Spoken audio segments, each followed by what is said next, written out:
Hi, everyone. This is a video lecture for Chapter 9, and Chapter 9 is focused on social influence. And I think this is an interesting chapter, particularly because many of us never really think much about um, how or why we make the decisions that we do. And as we go through this chapter, I hope that you'll have an opportunity to really think about the decisions, especially major decisions that you have made in your life, and how those decisions may have been influenced by others in your social environment. So let's start first with a definition of social influence. And social influence very easily can be thought of as the various ways that people affect one another in groups and even outside of groups. You know, we might follow somebody on Instagram or Twitter or a blog, etc. And so there are many ways that we, both in groups and individually, can influence one another, such that the other person or persons might change our attitudes, might change our beliefs, even how we feel about something, and maybe even change our behavior simply because someone else says or does something either um, in person or, as I said, a blog or Twitter or Instagram, etc., that really affects us. Um, and there are three major types. There's a brief little clip there. Please check that out. It's like a little cartoon of these three major types of social influence. They are conformity, compliance, and obedience. And conformity is when a person changes their behavior or their beliefs because of an explicit or an implicit pressure or even request from others. And that can be either real or it can be imagined. Just think about how many of us are influenced by um, TV ads or billboards or an ad we see in a magazine for a watch or a phone or etc. And so that pressure doesn't necessarily have to be explicit. It can just be implicit, where we see this particular laptop or phone highlighted in such a way that we really, think, oh, well, I could use that. Um, a great example as well are fashion trends. You know, what are other people wearing? You see someone wearing something that looks pretty cool on them, and you think, well, I think I look good in that too, so let me go buy it. Um, Also, compliance. Compliance is when we do something because another person asked us to. Okay, so, maybe a coworker says, "Hey, I heard you were going to go to Starbucks. I heard you saying you're going to go to Starbucks. I'm really swamped right now. Could you grab me a coffee at Starbucks too? Here's the money." Yeah, you probably will say, "Sure, why not?" Most of us would. I mean, I don't know that a lot of us would say, "Ah, screw you. You know, go buy it yourself." Most of us would probably say, "Yeah, sure. It's we're going there anyway. The person's giving us the money. Why not? Why not do that favor?" Obedience. Obedience is when there is an unequal relationship um, in regard to power. And so when we engage in obedience, it is because somebody who has some sort of authority or power over us um, asks us or tells us to do something. So, typically if we see flashing red light in our rearview mirror, we're going to pull over. Why? Because that's essentially someone in power, a police officer, telling us to pull over, and most of us do. If the supervisor asks us to work late, many of us likely will, not only because we need the money, but also because it's harder to say no to a supervisor or a manager, particularly, depending upon the personality of that individual. So let's focus in more detail on conformity. Conformity is not necessarily bad, and I didn't want you to consider or think of it as always being bad. Some types of conformity are good. Here's a type of conformity that's good. Maybe you've got a friend who made this New Year's resolution to try to eat more healthfully. And so you go to lunch with this person, you go to dinner with this person, and this person's choosing things that are healthier options that you wouldn't necessarily choose, but you think, oh, well, I could try that. I could, eat my salad this way, or, with the dressing on the side, or I could order the side dish instead of fries. I could get the steamed broccoli or something like that. Our family members are also often um, examples of the social influence that can be good. Maybe, if you're religious, it's probably because your family influenced you to feel that practicing a religion is a good thing. Um, so certainly conformity can be good. However, I think many of us think of those instances when conformity was bad, when it was something, when we perhaps went along with something simply because other people were doing it, and then we found that there were some negative consequences. There's a clip there. It's about elevator conformity. It's an old clip from a 1950s TV show called Candid Camera, and it illustrates how easily people are influenced, even when they don't know these people, how easily people are influenced to mimic the behavior of others in an elevator. So why do we do this? Well, social psychologists argue that it is really about ideomotor action. And that's a fancy way of saying that simply by thinking about a particular behavior, we're much more likely to perform that behavior. So, I mean, think about if you're sitting in an office meeting, staff meeting, and somebody yawns, it's not uncommon for two or three other people to yawn too. In fact, we often will say, "Oh, you see what you started? Now I'm yawning too." Or if a coworker brings in donuts, you weren't thinking about eating donuts, but now you see these donuts and you think, well, geez, I'll just have a donut. Um, Again, it's sometimes something that we don't even really think about. We just act because we see other people doing it, and subconsciously we have that ideomotor action where we just then follow the behavior of others. Um, Now, the one thing about mimicry or imitating others is that when we do that, we have a much stronger um, ability to affiliate with others. That is, we tend to like people who are like us. And we tend to like those people even more if they do the same things we do, right? And so um, there's a lot of research in social psychology that supports this idea that mimicry helps to build social rapport, and it leads to pleasant interactions. I mean, um, think about how when you're talking to somebody, if that person doesn't smile, doesn't nod, doesn't laugh when you laugh, um, that you probably leave that interaction thinking, that was pretty strange. This person just seemingly um, was, in a bad mood, or whatever it might be. Hang on just a minute. I'm going to close the window because I think somebody's doing some yard work and it's kind of loud. Hang on.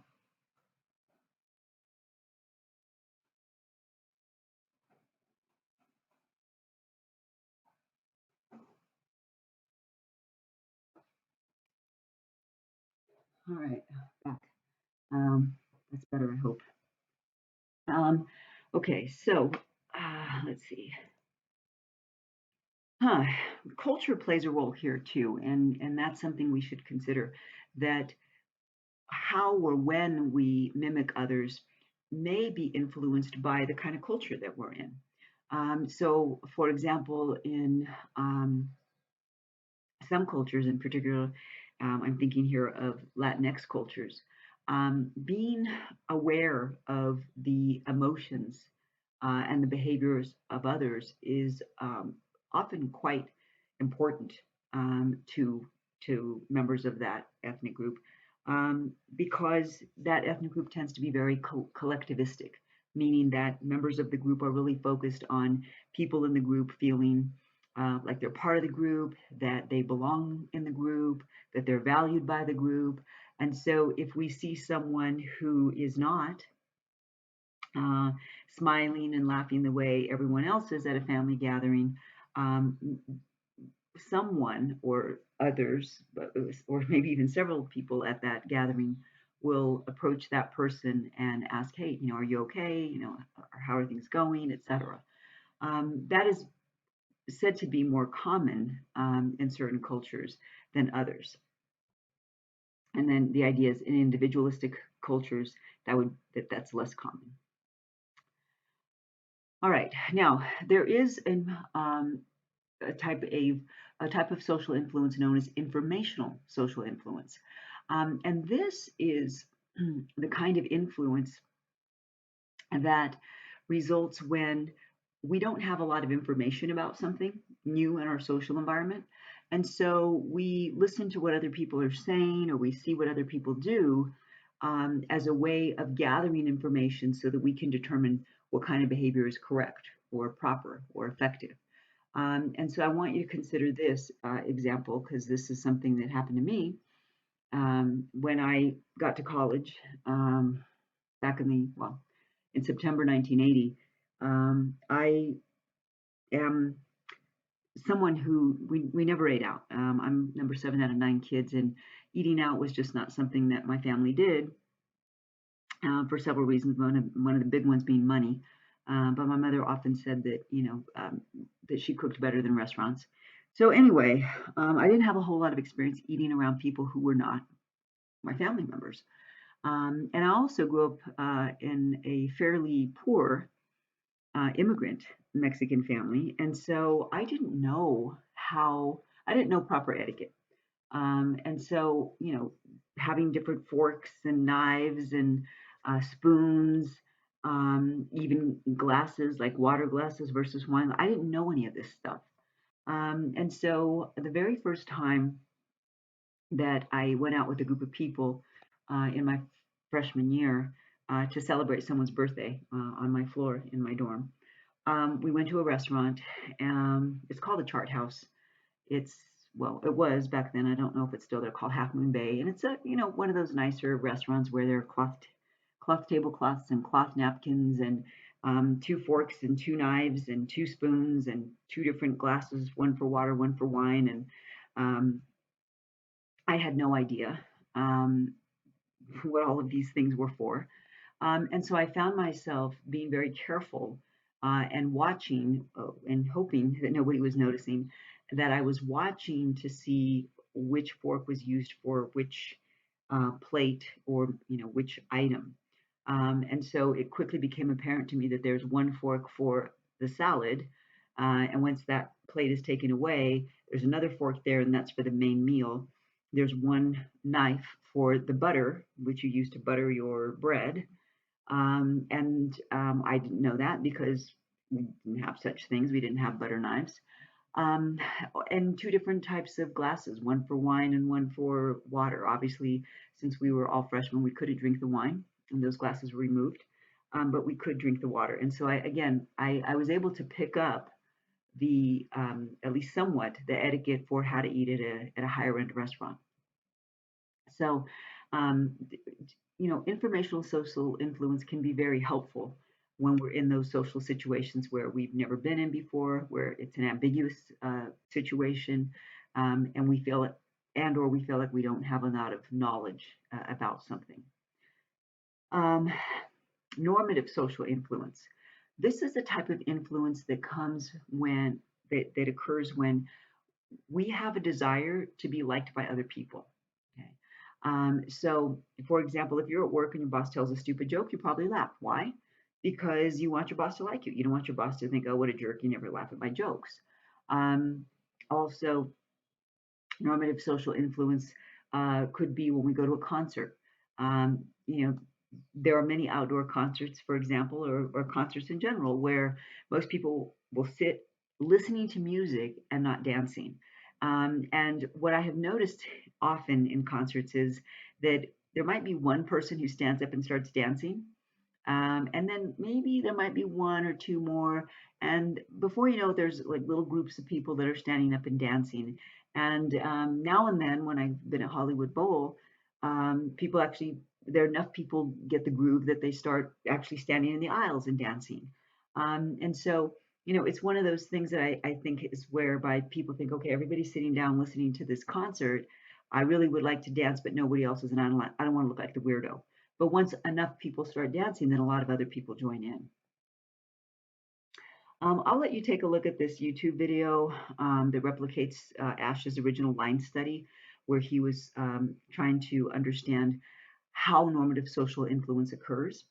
But there are a couple of takeaways from his study. One was that as the group size increases, conformity begins to increase as well, but only up to a point. That is, 2 people might have better or greater influence, but 8 people aren't necessarily more influential than 4. There's a clip there. I think it's a pretty funny clip. It's a guy dancing alone, and if you watch, it takes about 5 people before he's dancing by himself, and then slowly 1, 2, 3, 4. By 5 people, once the 5th person joins, then a lot of people want to join. And again, it's that idea of, oh, I don't want to miss out. That looks like fun. Everybody's dancing together, etc. So, a couple of the takeaways from Ash's study.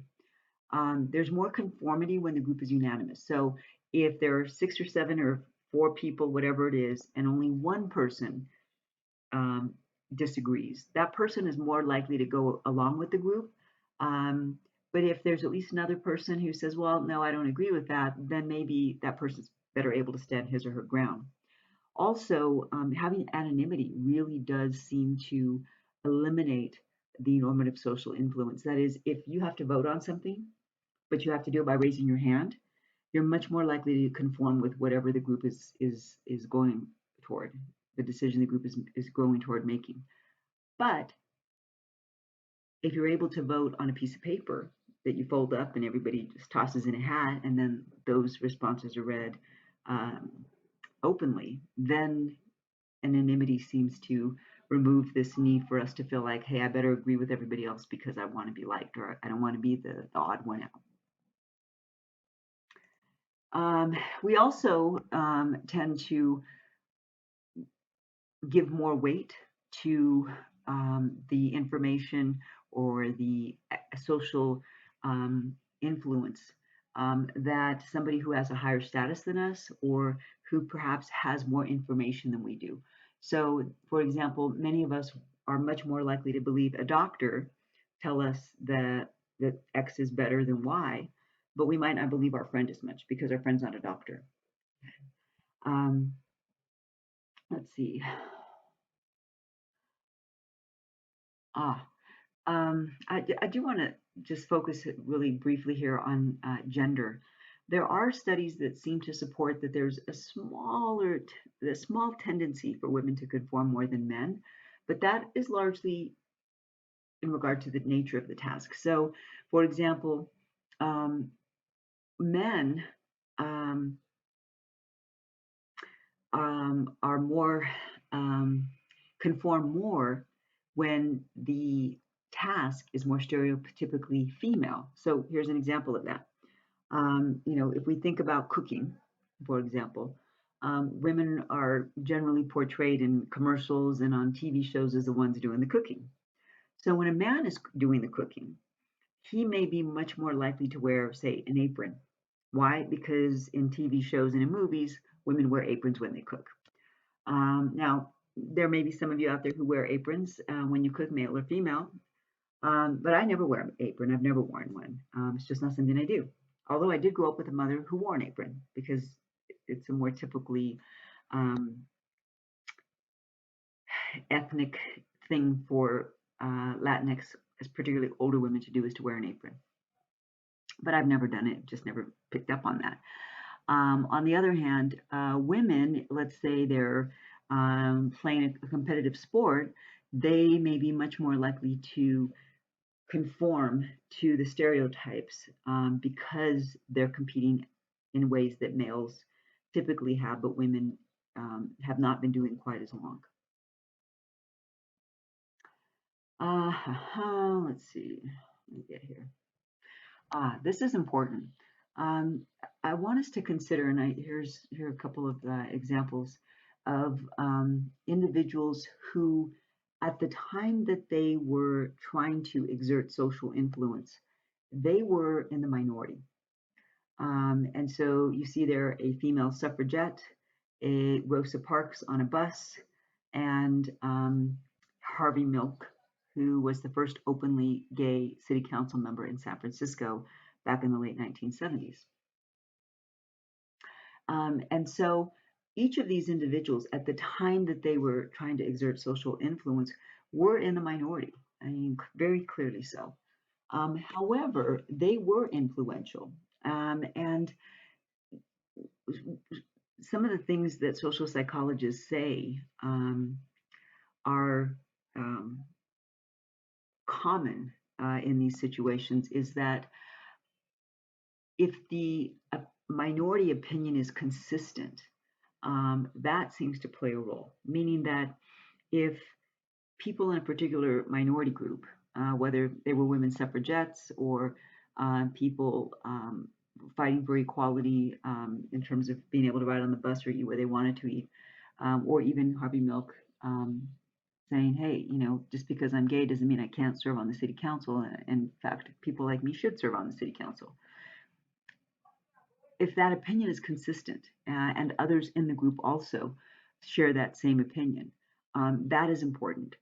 Also, um, if these members of the marginalized group are not viewed as acting out of their own self-interest, that is that they are doing this, they're believed by others in the majority group, they're believed by the majority group to be actually doing this behavior or pushing for a particular change.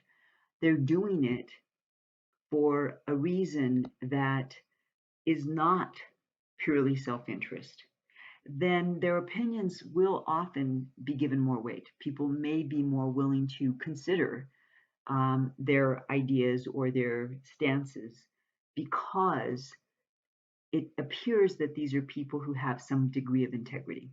And so, for example, you can think of Rosa Parks or Martin Luther King as being those individuals, those types of individuals that even staunch white supremacists could not necessarily argue that Martin Luther King was in this for himself.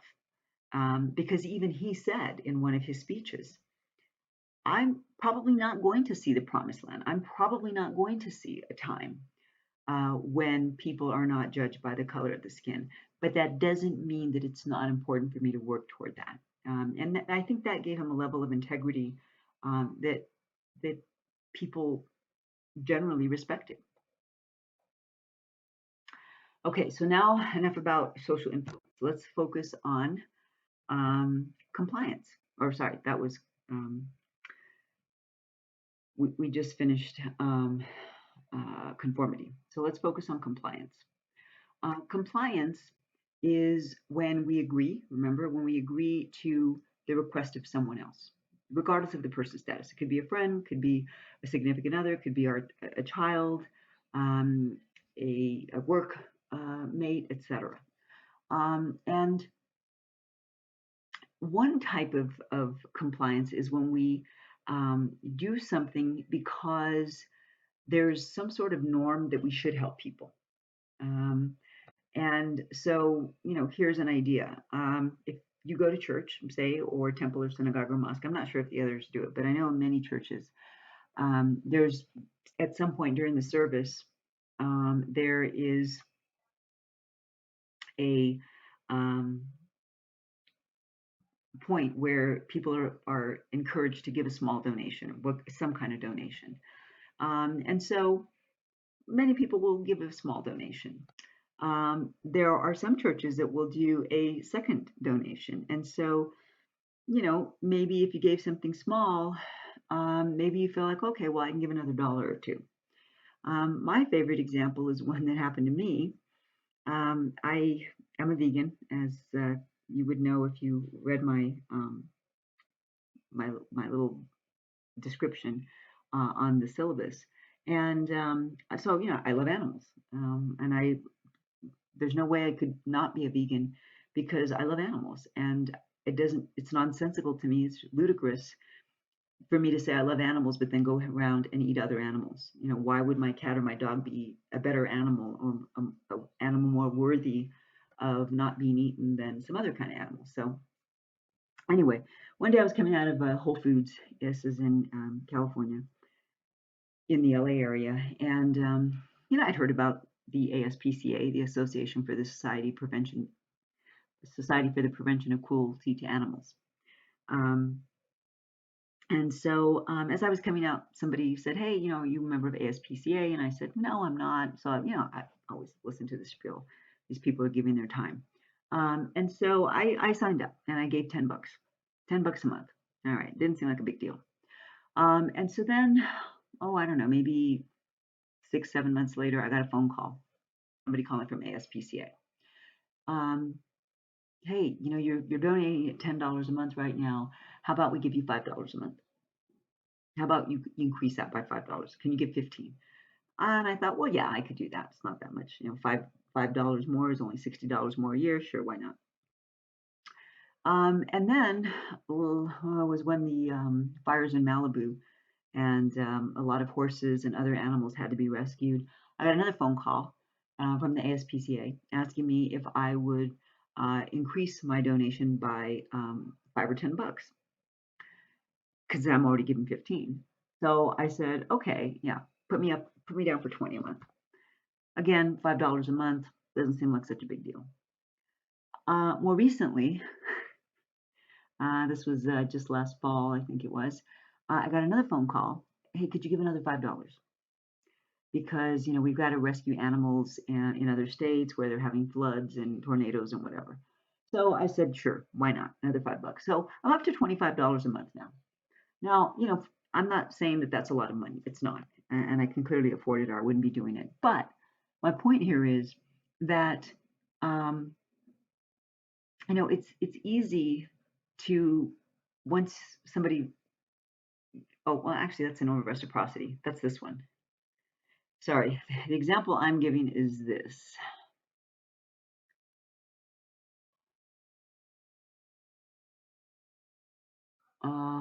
Oh, social norms. But yeah, no, that's sorry, that's not the right one. Okay, it's the compliance approach. The idea that charities often ask for small donations and then later ask for bigger ones. Sorry, that's the foot in the door technique. And so, I'm guessing at some point the SPCA will call me and I'll say yeah, sure, another $5. I don't know when I'll stop saying yes, but so far I've been saying yes. Okay, that's the foot in the door technique, where somebody makes a small request. If a person complies, then later on there's another request and another request and another request. So sorry, the norm of reciprocity. It's that a whole idea of you scratch my back, I'll scratch yours. So here's the idea.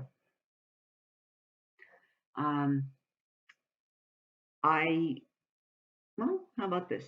This comes in the mail fairly frequently. At least I've seen it many times over my lifetime.